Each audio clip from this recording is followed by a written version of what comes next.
नमस्ते साथियों, आज बात करने वाले हैं बीपीएससी के द्वारा आयोजित बिहार शिक्षक बहाली माध्यमिक एवं उच्च माध्यमिक विद्यालय अध्यापक भर्ती परीक्षा 2024 के सर्वश्रेष्ठ बुक के बारे में, जो कि चक्षु पब्लिकेशन के द्वारा बनाया गया है। यह बुक्स स्टडी गाइड प्रकार का है, जिसमें पाठ्यक्रम का संपूर्ण कवरेज किया गया है।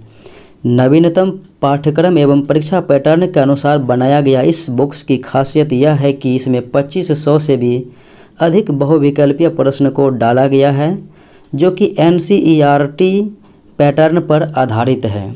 चक्षु पब्लिकेशन की बीपीएससी एग्जाम के लिए अन्य बुक्स भी आती है, जिसे लेकर आप अपने तैयारी को और अधिक मजबूत कर सकते हैं। BPSC TRE 2.0 best books for 2024 exams की बात करें तो बीपीएससी बिहार शिक्षक बहाली माध्यमिक एवं उच्च माध्यमिक विद्यालय अध्यापक वर्ग 9-10 एवं वर्ग 11-12 है तो स्टडी गाइड। बीपीएससी बिहार शिक्षक बहाली प्राथमिक विद्यालय अध्यापक हेतु, और ये जो है वर्ग 6 से 8 के लिए study guide. BPSC TRE 2.0 Hindi वर्ग 9-10 11-12 हेतु। बीपीएससी टीआरई 2.0 इंग्लिश वर्ग 9-10 और 11-12 हेतु स्टडी गाइड। बीपीएससी शिक्षक बहाली संस्कृत वर्ग 11-12 हेतु वर्ग 9-10 हेतु, और बीपीएससी शिक्षक बहाली कंप्यूटर साइंस वर्ग 11-12 हेतु। बीपीएससी टीआरई 2.0 गणित वर्ग 9-10 एवं वर्ग 11-12 हेतु। बीपीएससी टीआरई 2.0 मनोविज्ञान और ये वर्ग 11-12 हेतु। बात करें तो चक्षु पब्लिकेशन के द्वारा ये सारे बुक्स जो बनाए गए हैं नवीनतम एनसीईआरटी एवं एससीईआरटी के परीक्षा पैटर्न के अनुसार ही बनाया गया है। अगर आपको बीपीएससी टीआरई 2.0 पास करनी हो तो चक्षु पब्लिकेशन के द्वारा बनाए गए इस स्टडी गाइड को अवश्य ही मंगवा लें। यह बुक्स ऑनलाइन और ऑफलाइन दोनों माध्यम में उपलब्ध हैं।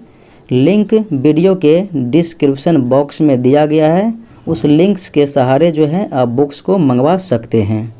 चलिए साथियों, आज के क्वेश्चन आंसर श्रृंखला को देखते हैं, और ये उच्च माध्यमिक शिक्षक भर्ती परीक्षा जो कि बीपीएससी के द्वारा आयोजित किया गया था, उन्हीं के अकॉर्डिंग क्वेश्चन आंसर को देखते हैं।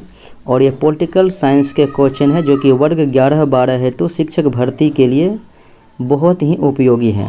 पहला प्रश्न है, दंड शास्त्र परंपरा से कौन जुड़ी हुई है? तो ये हो जाएगा कौटिल्य। दंड शास्त्र परंपरा कौटिल्य से जुड़ी हुई है। पाडवा के मार्शलियस किन दो मुख्य प्रकार के कानूनों की बात करते हैं? पाडवा के मार्शलियस तो हो जाएगा इनमें से कोई नहीं। यहाँ चर्चा किए जा रहे हैं व्यक्ति को पहचानना है। फ्रांसीसी राजनीतिक दार्शनिक जिसका प्रमुख कार्य द स्पिरिट ऑफ लॉज राजनीतिक सिद्धांत में एक प्रमुख योगदान था, तो ये मॉन्टेस्क्यू के बारे में बातें कर रही है। अगले प्रश्नों को देखें, उदारवाद के बौद्धिक संस्थापक कौन हैं? उदारवाद के बौद्धिक संस्थापक हो जाएगा जॉन लॉक और एडम स्मिथ। अगले प्रश्नों को देखें, इनमें से कौन बहुलतावादी विचारक नहीं है? इनमें से कौन बहुलतावादी विचारक नहीं है? तो बोर्डिंग नहीं है, बोर्डिन। बाकी फिगिस लॉस्की तो हैं ही। प्लेटो ने कौन सी किताब लिखी हैं?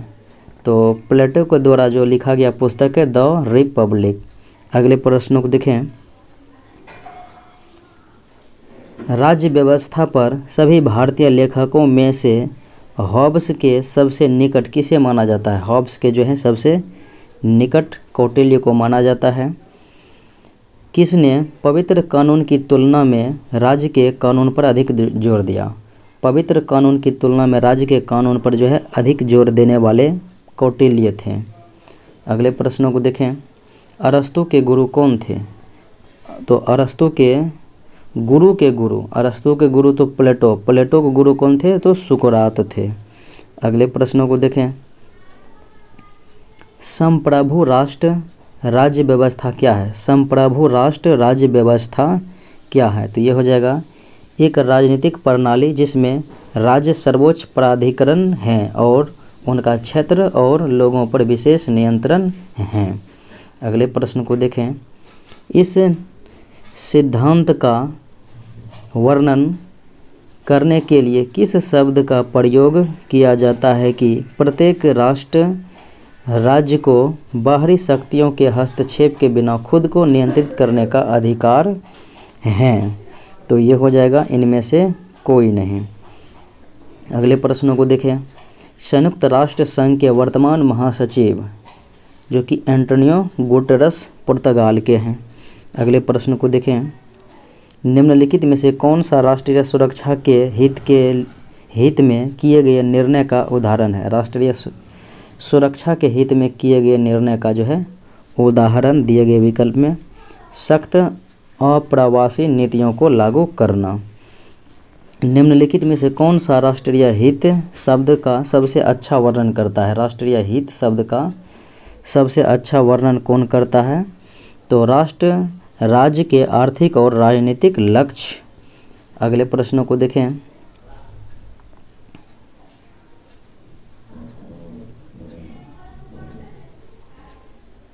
अंतर्राष्ट्रीय राजनीति का कौन सा सिद्धांत तर्क देता है कि अंतर्राष्ट्रीय व्यवस्था अराजकता की स्थिति की विशेषता है, जहां राज्य प्राथमिक अभिनेता है और अपनी शक्ति और सुरक्षा को अधिकतम करना चाहते हैं?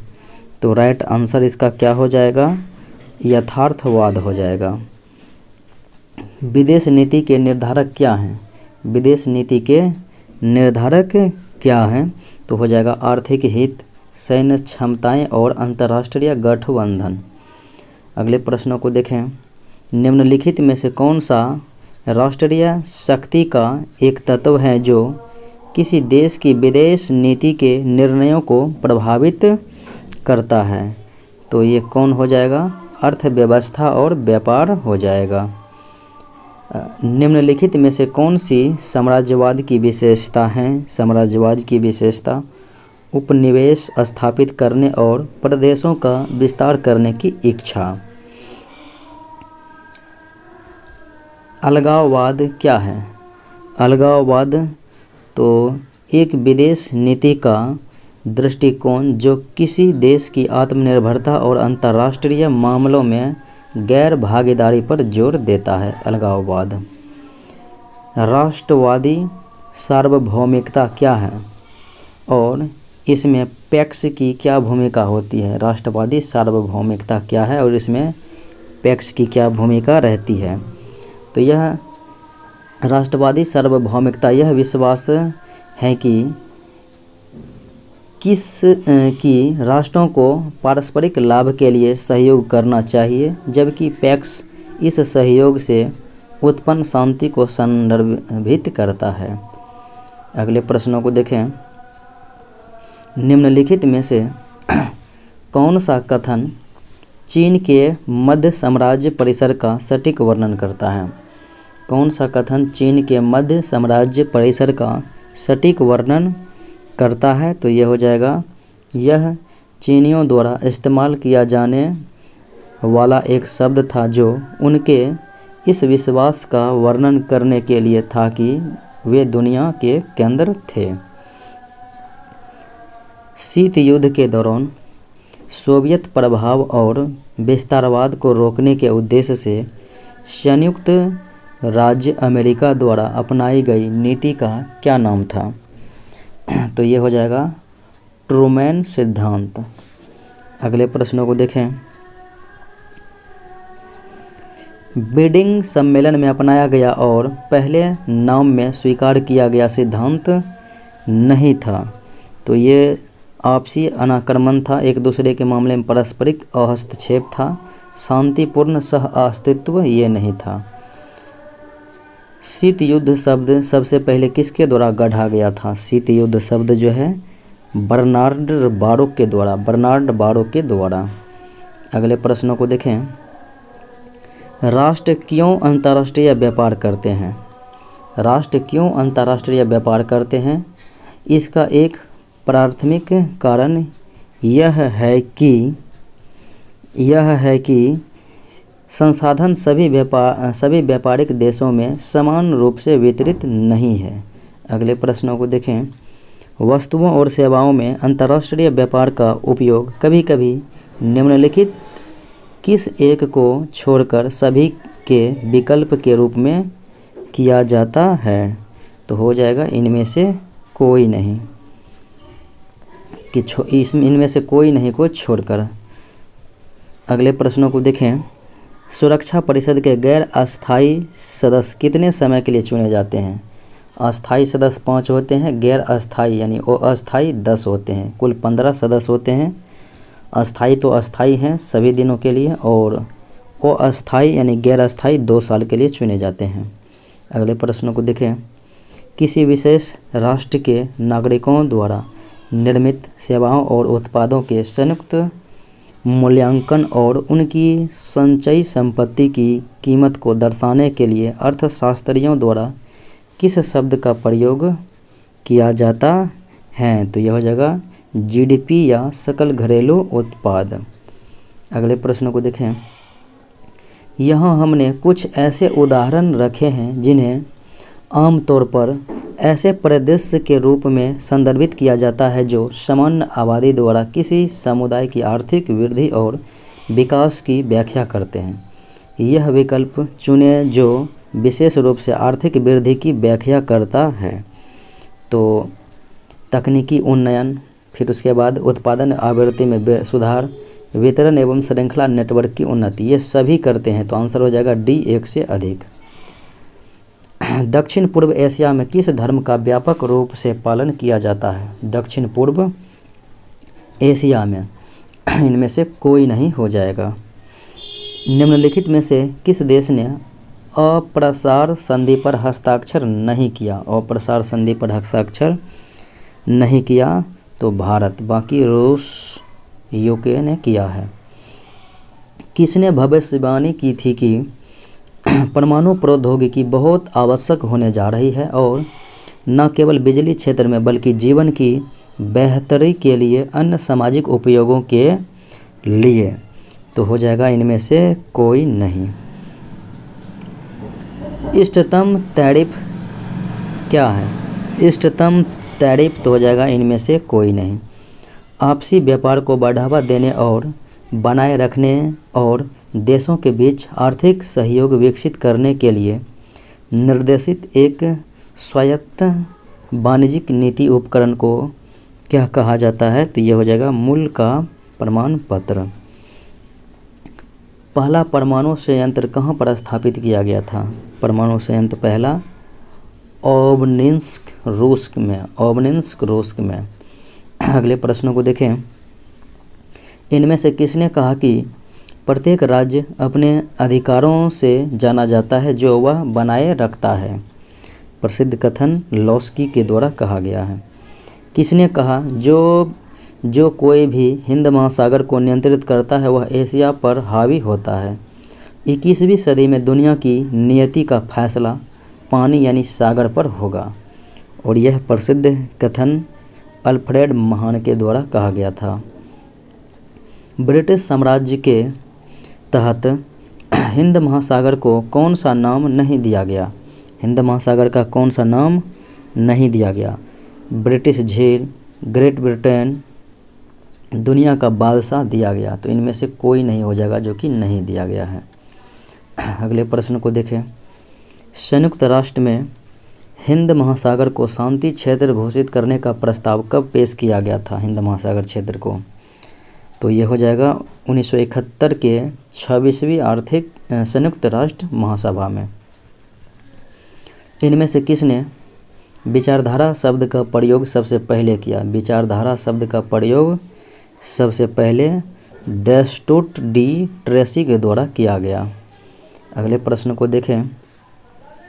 संयुक्त राज्य अमेरिका की युद्धोत्तर विदेश नीति का प्राथमिक लक्ष्य क्या था?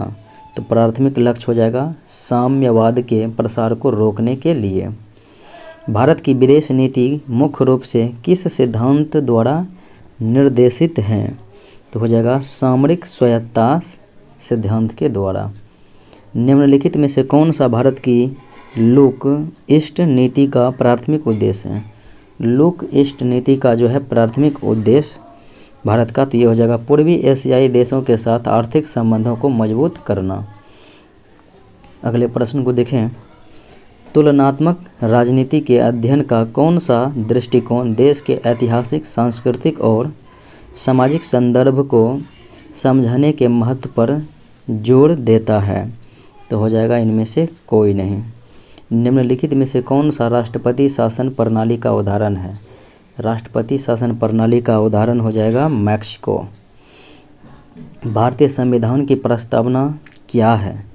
संविधान की प्रस्तावना संविधान का परिचय है, परिचय पत्र है। अगले प्रश्नों को देखें, संविधान में अनुच्छेदों की कुल संख्या कितनी है? भारतीय संविधान में अनुच्छेदों की कुल संख्या कितनी है? हालांकि मूल संविधान में रहेगा तो ये 395 था। भारतीय संविधान में अनुच्छेदों की कुल संख्या मूल संविधान में था 395। अन्य सामाजिक विज्ञानों के साथ राजनीति विज्ञान का एकीकरण मूल सिद्धांत है।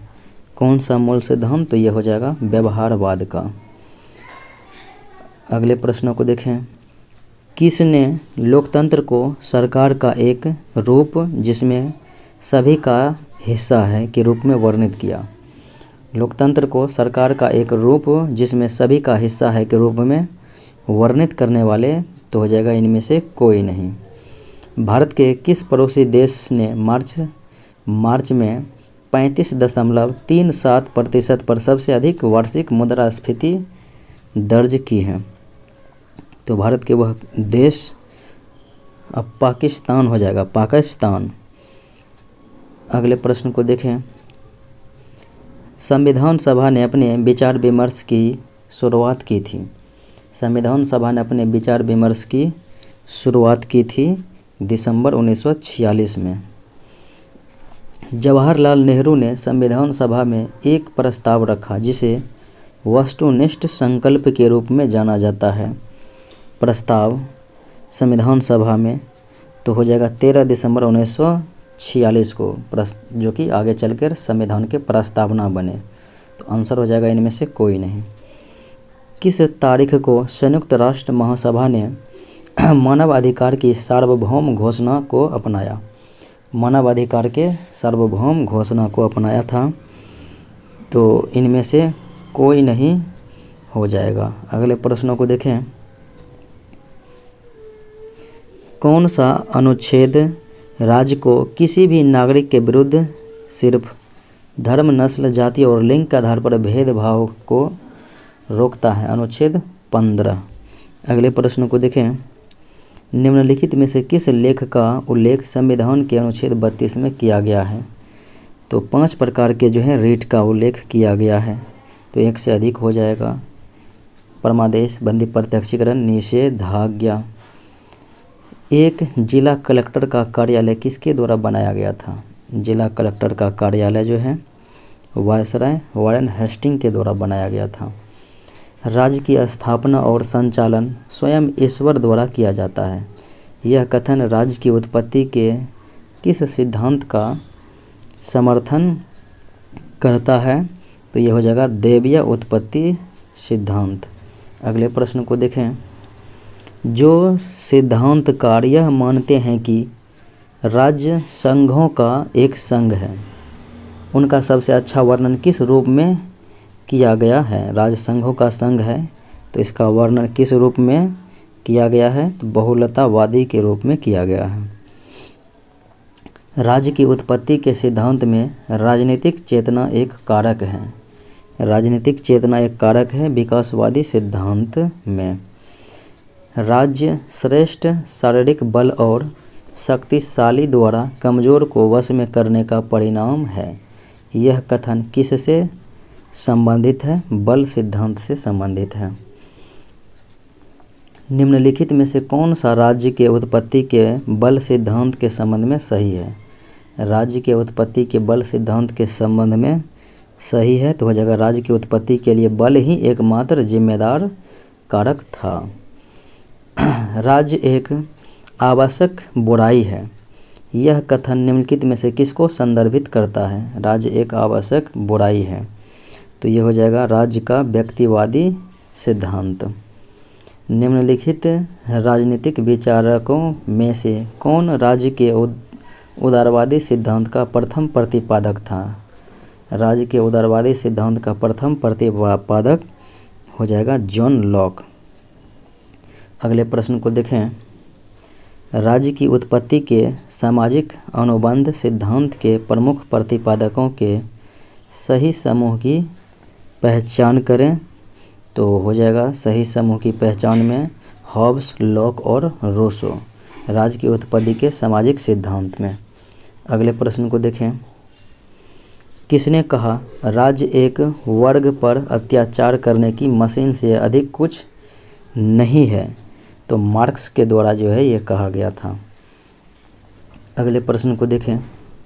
निम्नलिखित में से कौन सा जोड़ा सही सुमेलित नहीं है? कौन सा जोड़ा? देखें, ये जो है एक से अधिक हो जाएगा, यानी इनमें से एक से अधिक जो है सही सुमेलित नहीं है।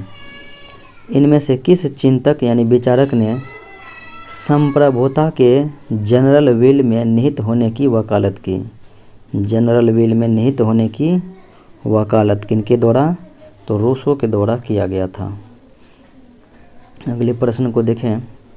निम्नलिखित में से किसकी विशेषताएं अन्य एजेंटों, घरेलू और विदेशी दोनों के साथ संबंधों में स्वतंत्र हैं? तो यह हो जाएगा संप्रभुता। उस विचारक का नाम बताइए जिनको अक्सर अपनी पुस्तक में क्षेत्रीय संप्रभु सरकार को संदर्भित करने के लिए राज्य की अवधारणा का पहली बार उपयोग करने का श्रेय दिया जाता है। और उस पुस्तक का शीर्षक तो जी Bodin, the 6 books of the republic. अगले प्रश्न को देखें। यह कथन किसने दिया? जिस संप्रभु को वकील पहचानता है उसके पीछे एक और संप्रभु होता है जिसके सामने कानूनी संप्रभु को झुकना चाहिए। प्रसिद्ध कथन जो है डाइसी हो जाएगा। अगले प्रश्न को देखें। निम्नलिखित में से किस राजनीतिक दार्शनिक ने संप्रभुता की अवधारणा को खारिज किया? संप्रभुता की अवधारणा को, तो ये हो जाएगा हैरोल्ड जे लॉस्की। पूना समझौता इनमें से किस नेता से संबंधित है? तो अंबेडकर और गांधी जी से संबंधित है पूना समझौता। अगले प्रश्न को देखें। भारत में पहली बार सांप्रदायिक प्रतिनिधित्व की शुरुआत किसके द्वारा की गई थी? सांप्रदायिक प्रतिनिधित्व तो मुस्लिम संप्रदाय के लिए सबसे पहले शुरू किया गया था मार्लेमेंटो सुधार अधिनियम 1909 के माध्यम से। निम्नलिखित में से कौन सा कारक भारत में सांप्रदायिकता के लिए उत्तरदायी है? तो ये हो जाएगा एक से अधिक, तुष्टीकरण की राजनीति, विभाजनकारी राजनीति और अंग्रेजों की फूट दल और राजकरों की नीति। जम्मू और कश्मीर पुनर्गठन अधिनियम 2019 निम्नलिखित में से किस भारतीय प्रशासित केंद्र शासित प्रदेश का निर्माण करता है? तो जम्मू कश्मीर पुनर्गठन, ये हो जाएगा जम्मू और कश्मीर और लद्दाख, दो जो है संघ शासित क्षेत्रों का निर्माण किया गया था। यदि समुदाय और राजनीतिक लामबंदी का प्रमुख आधार है, जाति, समुदाय और राजनीतिक लामबंदी का प्रमुख आधार है, यह कथन किसका समर्थन करता है? तो हो जाएगा जातिवाद का। अगले प्रश्न को देखें। भारत सरकार ने किसकी पहचान के मानदंड निर्धारित करने के लिए काका कालेलकर आयोग की नियुक्ति की थी? काका कालेलकर आपको पता है, सामाजिक और शैक्षिक रूप से पिछड़े वर्ग के लिए। रजनी कोठारी द्वारा अपनी पुस्तक कास्ट इन इंडियन पॉलिटिक्स में दिया गया मुख्य तर्क यह है कि जाति संगठनों ने ब्याज एकत्रीकरण के माध्यम से लोकतांत्रिक राजनीति को आगे बढ़ाने में मदद की है। अगले प्रश्न को देखें। मंडल आयोग को आधिकारिक तौर पर किस नाम से जाना जाता है? मंडल आयोग को आधिकारिक तौर पर तो सामाजिक और शैक्षिक रूप से पिछड़ा वर्ग आयोग के रूप में जाना जाता है। राजनीतिक दलों का गठन और चुनाव के दौरान जातीय आधार पर टिकटों का आवंटन क्या दर्शाता है? तो यह दर्शाता है जातिवाद को।